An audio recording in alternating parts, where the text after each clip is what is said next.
বাবা, বাবা, মা, বাবা, বকুল,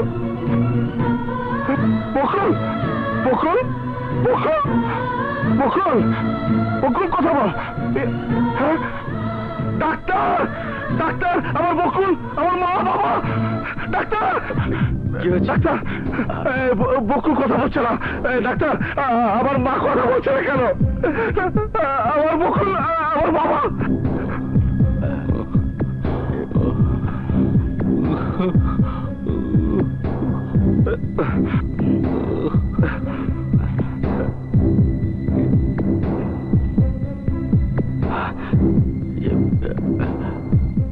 মুসা, তোমার মা আর বোন বেঁচে নেই। তোমরা ওনাকে জরুরি কেবিনে নিয়ে যাও। ডাক্তার, ডাক্তার, তুমি তুমি তুমি বকুলকে ডাকো না। ও ও ও নিশ্চয় উঠবে। ডাক্তার, তোমার মা আর তোমার ছোট বোন চিরদিনের মতো ঘুমিয়ে গেছে। না না ডাক্তার, তুমি মিথ্যে কথা বলছো। এখনো এখনো রাত হয়নি। এখনো তো আমি মা তরকারের সুর শুনাইনি। বকুল ঘুমাবে কেমন করে ডাক্তার? বকুল আমার মা তরকারের সুর না শুনে ঘুমাতে পারে না, ঘুমাতে পারে না, ঘুমাতে পারে না। এই বকুল, বকুল, তুই ঘুমাবি, আমাকে বলবি না? আমি তোকে মাও তরকারের সুর শোনাতাম। বকুল, আমি মাও তরকারের সুর কাল থেকে কাকে শোনাবো? কাকে কাকে শোনাবো? কাকে আমি কাকে শোনাবো? আমি মা তরকার বাজাবো। আমি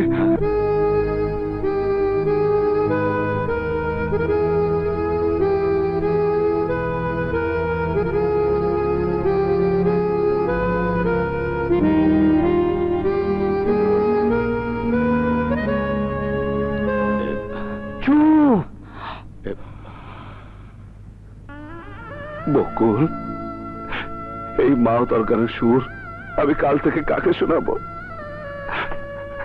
কাকে সুর শুনে ঘুম পাড়িয়ে দিব? বল বকুল, বল। বকুল, বল বকুল, বল।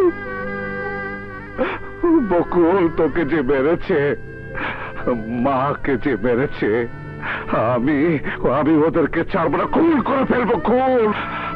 তাহলে কিন্তু সে অপরাধে তোমারও ফাঁসি হয়ে যাবে।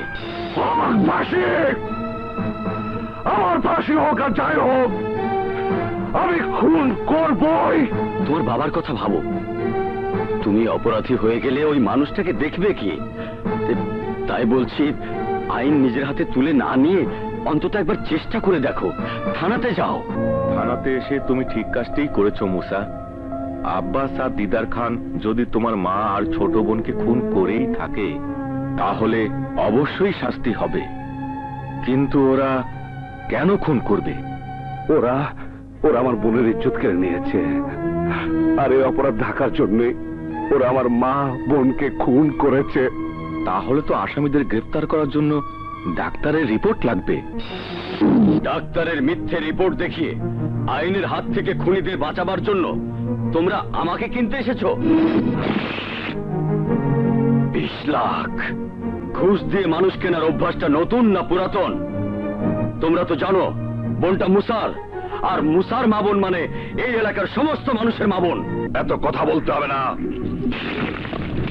50 লাখ 50 লাখ টাকার বিনিময়ে লাশের সাথে বেইমানি, মুসার সাথে বেইমানি। ভাবতে ভালোই লাগছে। আসুন ওসি সাহেব, আসুন। ডাক্তার, আমি আপনার কথা মতো পুলিশে এসেছি, রিপোর্টটা দিয়ে দিন। পুলিশ আব্বাস আর দিদার খানকে গ্রেপ্তার করে থানায় নিয়ে যাবে। দিন। দেখি মুসা, তুমি যা বলেছো রিপোর্ট কিন্তু তা প্রমাণ করছে না। রিপোর্ট বলছে তোমার বোনের মৃত্যু হয়েছে অ্যাক্সিডেন্টে, আর তোমার মা তাই দেখে হার্ট ফেল করেছে। ডাক্তার, এই তুই মিথ্যে রিপোর্ট দিয়েছিস? বল, এটা মিথ্যা রিপোর্ট। বল, এইটুকু সময়ের মধ্যে কত টাকা খেয়েছিস? কত টাকার কাছে আমার মা বোনের লাশ বিক্রি করেছিস? বল বল বল ডাক্তার। আজ তোকে আমি খুন করে ফেলবো, আজ তোকে আমি ছাড়বো না, আজ তোকে আমি খুন করে ফেলবো।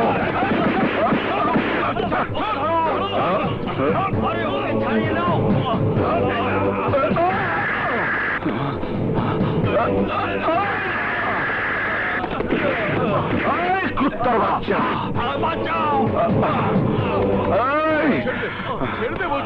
না বাবা, ও ডাক্তার না, ও একটা কসাই, ওকে আমি বাঁচতে দেব না, আমি ছাড়বো না ওকে। ও মিথ্যা রিপোর্ট দিয়েছে।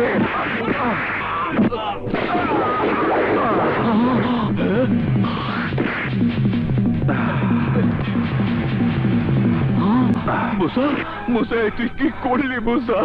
আমি ঠিকই করেছি বাবা, মার বকুলের বিধি আত্মার তৃপ্তির জন্য একটি মহৎ কাজ করেছি বাবা, একটি মহৎ কাজ করেছি।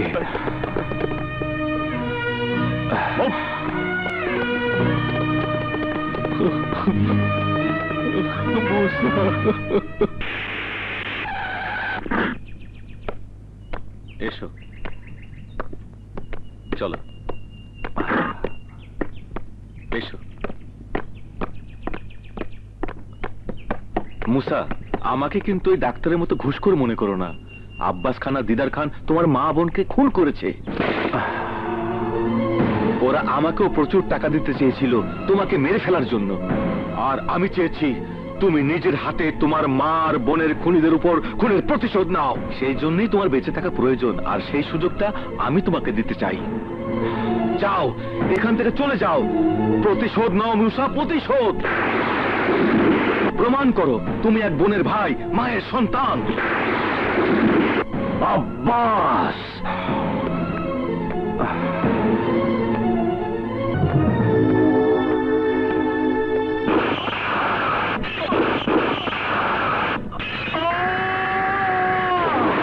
আরে বাস, শত্রু শেষ। এবার নিশ্চিন্তে তোমরা শহরে ফিরে যেতে পারো। হ্যাঁ, আমরা নিশ্চিন্তে শহরে ফিরে যাব, আর সেজন্যই হুজুর, এটা কি করলেন? হ্যাঁ, চুপ! কোন অপরাধের সাক্ষী আর আগুনের রেশ বলে কিছু রাখতে নেই। এখন বলতে পারি আমরা 100% শত্রুমুক্ত। আয় চল। হ্যাঁ, চলো।